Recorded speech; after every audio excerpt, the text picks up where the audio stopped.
নমস্কার, কেমন আছেন সকলে? আশা করি প্রত্যেকেই ভালো আছেন। ভালো আছি আমি এবং আমার পরিবারও। আমি চলে আসলাম অনেক লম্বা একটা দিনের পরে নতুন একটা এপিসোডের সঙ্গে। বড়দের অনেক অনেক প্রণাম জানাই, সেই সঙ্গে জানাই ছোটদের অনেক অনেক ভালোবাসা। আর সেই সঙ্গে জানাই আমার প্রিয় ভাই বোন দাদাদের রাখি পূর্ণিমার অনেক শুভেচ্ছা ও ভালোবাসা। সঙ্গে থাকলো দাদাদের জন্য উপরি একটা পাওনা প্রণাম। ভরা বর্ষার মধ্যে কানে আসছে ওদিকে বন্যা হয়ে গেছে, এদিকে বন্যা হয়ে গেছে। তাই নিজে কপাল চাপড়ানোর আগে পুকুরের অনেকটাই জল কমিয়ে দিয়ে ছোট ছোট চারা মাছ, রুই, কাতলা, বাটা, ওই মাছগুলো কতটা বড় সব মাছ কিন্তু বাজারজাত করা হয় না, প্রয়োজনের অতিরিক্ত যেটা হয় তারপরেই কিন্তু বাজারজাত করা হয়। ওই যে আমাদের পুকুরে নেট করা হচ্ছে, ওই নেটটা কিন্তু আমাদের নয়, যারা বাণিজ্যিকভাবে মাছের চাষ করে তাদের কাছ থেকেই নেওয়া হয়েছে। আর রইল বাকি মানুষজন, ওদেরকে ধরে বেঁধে আনা হয়েছে, কারণ মায়ের ছেলেকে ওরা বড্ড বেশি ভালোবাসে কিনা। মায়ের ছেলে যেই বন্ধু বান্ধবকে একটু বললো আজকে চলো তো দেখি যে আমাদের পুকুরের মাছগুলো কত বড় হয়েছে, এক কথাই রাজি হয়ে গেল। এসে ঝাঁপিয়ে পড়লো যে যার মতো করে কাজ। আমাদের বাড়িতে মোট দুটো পুকুর, বাড়ির সামনের দিকে একটা পুকুর আছে, আবার বাড়ির পেছনের দিকে একটা পুকুর আছে। কোনো সময় আমার মাও জাল ফেলতে পারে, মায়ের ছেলে তো আছে, আমার যা মানে আমার বড় দিদি, এরা তিনজন প্রত্যেকেই খুব ভালো জাল ফেলতে পারে। পারি না শুধু, তবে প্রতিদিনই জাল ফেলা হয় না। মায়ের ছেলে ওই যে পায়ের অপারেশনের পর থেকে একটু হালকা করেই ও জাল ফাল ফেলে, বাজার থেকেও কেনা হয় মা। তারপর চলে আসি আমি ওই গাছটার কাছে, এটাকে আমরা এখন সবাই চিনি ড্রাগন ফলের গাছ। মে মাস থেকে আমাকে ফুল ফল দিয়ে যাচ্ছে খুব অল্প পরিচর্যাতে। তোমরা গাছগুলো দেখলেই বুঝতে পারবে যে কত পরিমাণ গাছে ফুল ফল ধরে আছে। ফলের কিন্তু অনেক গুণাগুণ, সঙ্গে খুব সুস্বাদু খেতে। আমাদের বাড়িতে আসা খবরের কাগজ থেকে একবার পড়েছিলাম, গুণাগুণ তো অনেক ছিল, কিন্তু এই মুহূর্তে আমার মনেও নেই, অনেক দিনের কথা হয়ে গেল। তবে হ্যাঁ, ঘরোয়া কথায় আমার যেটা মনে আছে, এটা হচ্ছে ক্যান্সার প্রতিষেধক একটা ফল। এই বলতে শুনেছি যে এই ফলটা খাওয়ার পরে খুব একটা স্বাদ ভালো নয়, তবে আমি নিশ্চিত তারা যারা বলেছে তারা নিশ্চয়ই বাজার থেকে কিনে খেয়েছে। আর বাড়িতে লাগিয়ে যদি এই ফলটা কেউ খায় তার প্রেমে তাকে পড়তেই হবে। রাত তখন বাজে 8:30 থেকে 9টা। আমি আর আমার ছেলে যখন ছাদে গিয়ে দেখি, এ এক অভূতপূর্ব দৃশ্য, যা আমার ছেলের মনকেও খুশি করেছে, সঙ্গে আমার। ফুল ভর্তি হয়ে আছে পুরো গাছ জুড়ে। তবে অনেকের ভিডিওতে দেখছি শুনছি বলছেও পরাগ মিলন করাতে হয়, তবে ওই কাজটা আমি কোনো দিনই করিনি। তবে মোটামুটি আমি ফল খুব একটা খারাপ পাচ্ছি না। ফলের সাইজও যে খুব একটা ছোট একদমই না, মাঝারি সাইজের ফলগুলো হয়, খুব বেশি আবার বড় সাইজও আছে। তবে এক্ষেত্রে তুমি গাছে কোন কোন খাবার দিচ্ছ তার উপর নির্ভর করে। আমি তো মূলত ওই ফেব্রুয়ারি মাস থেকেই আরম্ভ করি, কোনো কোনো সময় মে জুন। তবে গাছে একটু ফুল ফল আসার সময় হলে তারপর থেকে আমি পরিচর্যাটা শুরু করি। ওই যে দেখছো ফুলগুলোতে মৌমাছি চলে এসছে পরাগ মিলনের জন্য। এখন সকাল ওই 4:30 থেকে 5টা। এই গাছগুলো যাদের বাড়িতে ওই 1 বছর 1.5 বছর মতো আছে, তো তারাই বুঝতে পারে ওই ফুলের কুঁড়িগুলো খুব ছোট ছোট হয়, একটা নাক ফুলের মতো। প্রথম অবস্থায় ওই কুঁড়ি একদম ছোট অবস্থা থেকে ধীরে ধীরে করে বড় হয়ে একটা সম্পূর্ণ ফুলে পরিণত হয়ে, ফুলটাই ফলে আস্তে আস্তে করে গোড়ার দিকটা ফলে পরিণত হয়, ফলটা আবার ধীরে ধীরে বড় হয়ে একটা সম্পূর্ণ ফলে পরিণত হয়। পুরো প্রসেসটা ওই কুঁড়ি, ছোট্ট কুঁড়ি থেকে একদম তুমি পাকা ফল যখন হাতে পাবে, ওই সময়টা লাগে 50 থেকে 55 দিনের মধ্যে। টানা 5-6 মাস তুমি ফল পাবে। আর ঠাঠা গ্রীষ্মের দুপুরে একদিন ছাড়া ছাড়া করে জল দিলেই হবে। বর্ষাকাল তো দেওয়া লাগবেই না, আর শীতকালটা 4-5 দিন ছাড়া ছাড়া করে দিলেই হবে। ক্যাকটাস জাতীয় গাছ জল না দিলেও চলে। সুস্থ গাছ থেকে ফল পেতে গাছের গোড়া দেখে তোমাকে অবশ্যই একটু আধটু করে জল দিতেই লাগে। রাসায়নিক সারটা আমি মাঝে মধ্যে 1 থেকে 2 বার দিই, তবে পিঁড়ি ভেজানো জলটা যখন মনে হয় আমার গাছের প্রয়োজন আছে তখনই দিই।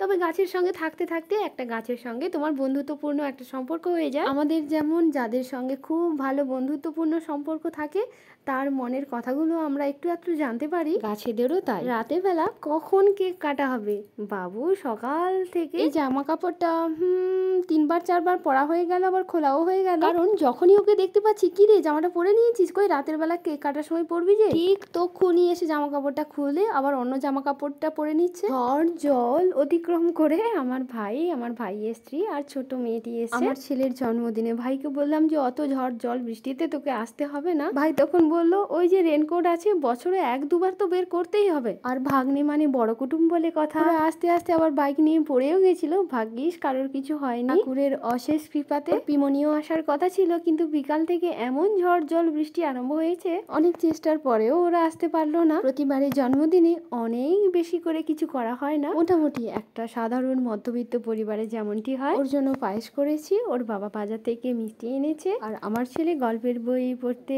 একটু ভালোবাসে। আসে ওর মামাকে সকালবেলা ফোন করে বলে দিয়েছে ওর জন্মদিনে কি গিফট লাগবে। ইংরেজি জুলাই মাসটা আসলেই ও দিন গুনতে শুরু করবে যে কবেই ওর জন্মদিনটা হবে। এক সপ্তাহ কি তার আগে থেকে বন্ধু বান্ধব আত্মীয় স্বজনদের বলতে থাকে যে ওর জন্মদিন আসছে। এমনকি মামা মাসিমণিদেরও ফোন করে বলে দিতে আরম্ভ করে যে আমার জন্মদিন 8 দিন বাকি। আবার তার একদিন পরে বলতে আরম্ভ করবে ওই 7 দিন বাকি, 6 দিন বাকি, 5 দিন বাকি। এইভাবেই মামাদের অতিষ্ঠ করে তোলে। বিশেষ করে আরো বেশি করে বলতে থাকে আমার মামার ছেলে ওর পাপু মামাকে আর আমার ভাইকে। জন্মদিনের আগের দিন রাতে ও যখন ঘুমোতে যাবে তখন আমাকে শিখিয়ে দিবে যে কি বলে সকালবেলা ঘুম ভাঙাতে হবে। ওর কি বলতে হবে, তুমি আমাকে বলবে যে হ্যাপি বার্থডে কচি। আমি ওকে কচি বলেই ডাকি।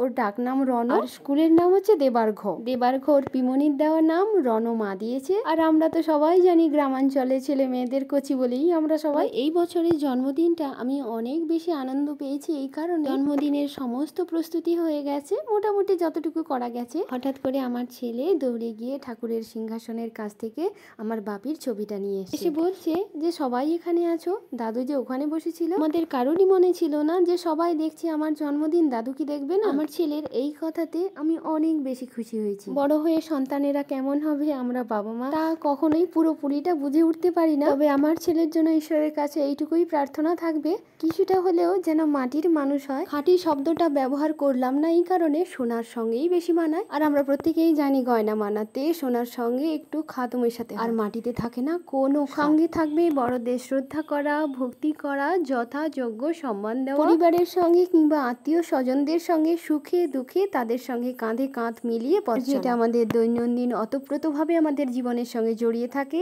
আর্থিক উপার্জন না। তুমি কি দিয়ে খাবো? তুমি কি দিয়ে খাবো? মাছ নেই। মাছ নেই তো। নাই না। কি হবে? মাছ নাই না। না। কি দিয়ে খাবি? কি দিয়ে খাবি?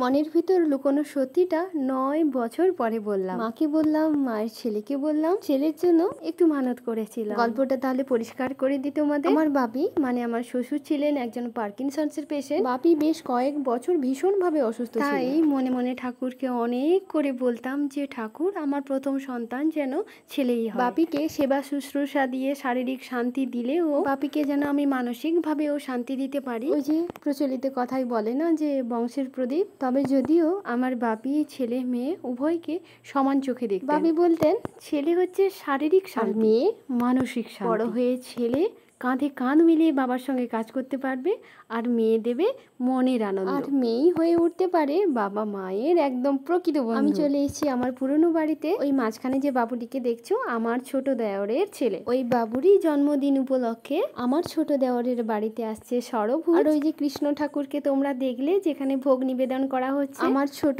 জায়ের বাবার বাড়ির বংশ পরম্পরায় ওই ঠাকুর পুজো হয়ে আসছে। আমার বাড়িতে যে ওই যে জন্মদিন উপলক্ষে যে অনুষ্ঠানটি হচ্ছে ওই উপলক্ষে তিনিও এসেছেন আমাদের বাড়িতে। ছোট দেওর বলতে আমার কাকা শ্বশুরের একমাত্র ছেলে। আমার বাপির পরেই কিন্তু ওই কাকু, ছোট কাকুর একমাত্র ছেলে আমার দেওরের ছেলের জন্মদিন। জগতের প্রত্যেকটা বাবা মাই চায় তাদের সন্তানরা তাদের কাছে ভালো থাকুক, সুরক্ষিত থাকুক, সুস্থ থাকুক। আমিও তার ব্যতিক্রমী নই, আমিও তাই চাই ঠাকুরের কাছে। সেই সঙ্গে কখনোই ভুললে চলবে না বাবা মায়ের কথা, তাদেরকে অনেক অনেক ভালোবাসতে হবে। তাদের ভালোবাসা দেখেই তো আমাদের ছেলে মেয়েরা শিখবে। নিজেরা ভালো থেকো, অপরকে ভালো রেখো।